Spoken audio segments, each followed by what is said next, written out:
Acho que a gestão da interdependência é o grande aprendizado a ser tirado dessa crise, porque foi a falta dela que impediu que a gente visse o vírus e o tamanho do risco que a gente estava correndo.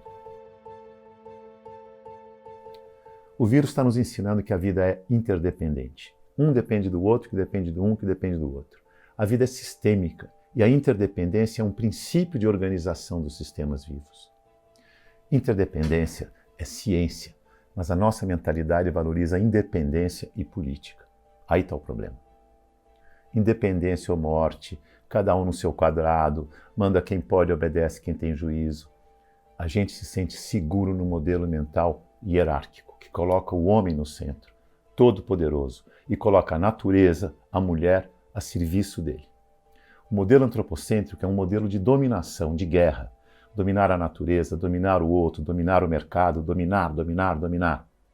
Nesse modelo antropocêntrico e hierárquico, em geral, prevalece a política, não a ciência. O modelo mental que reverencia a ciência chama-se biocêntrico, porque põe a vida no centro, não o homem é coadjuvante. Aqui prevalece a ciência, a curiosidade, a humildade do querer saber. No modelo antropocêntrico tem a arrogância do poder. No modelo biocêntrico tem a humildade da pergunta, do querer saber. Precisamos colocar a vida no centro e usar mais a ciência nas nossas decisões. Mudar o modelo mental de antropocêntrico para biocêntrico, de independência para interdependência.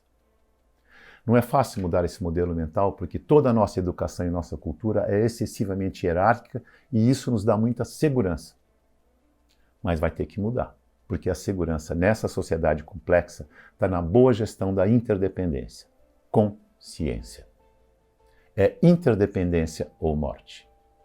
Aproveite a quarentena e assista a série Chernobyl para ver a arrogância da política versus a humildade da ciência. É isso. A gestão da interdependência será cada vez mais vital para a gestão de risco e criação de valor nas dinâmicas dos ecossistemas, nos sistemas de redes, no modelo de negócio em plataforma, mas principalmente para gerenciar a complexidade da sociedade nessa crise e no futuro. Não desperdice a crise, prepare-se para um futuro muito mais seguro e inteligente do que foi o nosso passado.